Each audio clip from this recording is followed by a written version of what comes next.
అమ్మ నమస్తే అమ్మా. నమస్తే అమ్మా. అమ్మ మనకి ఇంట్లో ఉన్న దృష్టి పోయి మంచి అదృష్టం రావాలంటే ఏం చేయాలి? ఇంటిని ఎలా శుభ్రపరచుకుంటే మనకు అదృష్టం మనల్ని వరిస్తుంది? ఎంతసేపు బయట విషయాల గురించి ఆలోచిస్తున్నాం కానీ మనలో ఏం మార్పులు రావాలని ఎందుకు ఆలోచించట్లేదు? అది మొదట ఆలోచించాల్సింది. ఏమిటి అంటే అసలు దృష్టి దోషం ఎందుకు తగులుతుంది? ప్రదర్శించుకుంటే తగులుతుంది. బాబోయ్ వీళ్ళకింత ఉందా అని చెప్పి దృష్టి దోషం తగులుతుంది. ముందు అలాంటి ప్రదర్శనలు కొంచెం తగ్గించుకోవాలి, ఆర్భాటాలు తగ్గించుకోవాలి. ఉన్నవాళ్ళు ఉన్నట్టుగా సహజంగా ఉంటే 100% దిష్టి తగలదు. అయినా తగులుతుందనుకోండి, ఎందుకంటే వీళ్ళు ఏడవట్లేదు, ఎప్పుడు ఏడుపు కొట్టు మొహాల్లాగా లేరు అని కూడా అవతల వాళ్ళని చూసి అసూయపడే అవకాశం ఉంది గనక అటువంటి సందర్భాల్లో ఏమన్నా దృష్టి దోషం తగిలితే తగలచ్చు. అటువంటిది పోవాలి అంటే కొంతమంది పాపం ఏమీ అనుకోకుండానే వాళ్ళ చూపులోనే ఉంటుంది ఆ లక్షణం. వాళ్ళు చూశారంటే ఇంతే సంగతులు. మరి అట్లాంటివి మన అదుపులో ఉండవు, వాళ్ళు రావడం కానీ చూడడం కానీ. అటువంటప్పుడు ఏం చెప్తారంటే అసలు దృష్టి దోషం తగలకుండా ఉండడానికి ఉప్పు అక్కడ పెట్టమని ఈ చైనీస్ ఏమంటారు ఆ వాస్తు ప్రకారం చెప్తారు. రాళ్ల ఉప్పు తెచ్చి ఒక దాంట్లో పెట్టి 2 రోజులకో 3 రోజులకో అది కొద్దిగా మార్పు వస్తుంది దానికి సహజంగా వాతావరణంలో నుంచి. తీసుకెళ్ళి ఫ్లష్ చేయాలి. మొక్కల్లో వేయడం కానీ బయట ఎక్కడన్నా వేయడం కానీ మనుషులు దొరికే చోట వేయడం కానీ చేయకుండా అలా చేస్తే పోతుంది అని మనకి ఈ వీళ్ళ చైనీస్ వాస్తు చెప్తోంది. మన వాళ్ళు ఏం చెప్పారంటే ఇల్లు బట్టతో తుడుచుకునేటప్పుడు ఆ నీళ్ళల్లో కాస్త రాళ్ళు ఉప్పేసి ఆ ఉప్పు నీళ్ళతో తొడవమన్నారు రోజు. తప్పేముంది? పైగా ఈ కొన్ని రకాల టైల్స్ వేయించుకుంటున్నారు చూడండి ఈ మధ్య, సెరామిక్ టైల్స్. అవి కూడా వాటి మీద ఉన్న మరకలు పోయి నీట్గా ఉండాలంటే గోరువెచ్చని నీళ్ళల్లో ఉప్పేసే తుడవాలట. అది వాళ్ళు క్లీన్ చేయమని చెప్పినటువంటి పద్ధతి. మనకి మామూలుగా ఉండేటటువంటి చోట అదేం లేదు. పూర్వకాలం అయితే హాయిగా ఆవు పేడతో అలికి లేదా ఆవు పేడ కళ్ళాపి జల్లి దాని మీద ముగ్గులు పెట్టేవారు. 190% దృష్టి దోషాలు వాటితో పోయేవి.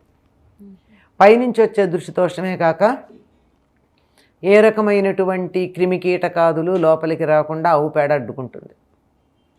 దానికి ఆ శక్తి ఉంది. అందువల్ల అది కూడా మంచిదే.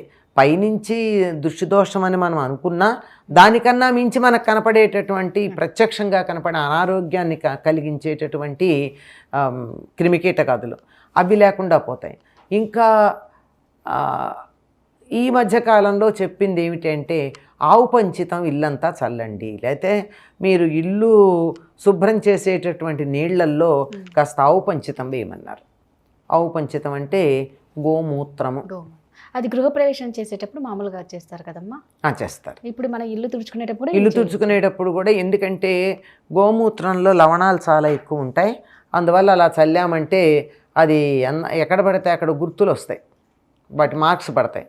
అందువల్ల నేరుగా కాదు, దానిని నీళ్లల్లో కలిపి ఆ నీళ్లతో బట్టపెట్టి తుడుస్తారు కదా తడిబట్టతో, ఆ తడిబట్టతో తుడిచేటటువంటి నీళ్లల్లో ఈ గోమూత్రాన్ని వేసి శుభ్రం చేయమని చెప్తారు. దానివల్ల దోమలు నొసమలు లాంటివి రాకుండా పోతాయి, అందులో అనుమానం ఏం లేదు. దానివల్ల దృష్టి దోషం కూడా పోతుంది అని కొంతమంది చెప్తారు. అలా పోతుంది అనడానికి ఒక చిన్న ఆధారం ఏముందంటే, కృష్ణుడు అతిమానుష చర్యలు కొన్ని చేశాడు కదా పసివాడుగా ఉన్నప్పుడు.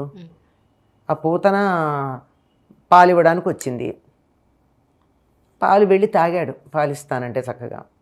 పాలతో పాటుగా ప్రాణాలు కూడా తాగేశాడు. అది మామూలుగా అందమైన స్త్రీ రూపాన్ని ధరించి వచ్చింది. చనిపోయేటప్పుడు నిద్రపోయేటప్పుడు సహజమైన రూపాలు వస్తాయి కదా, సహజమైన రూపాలు.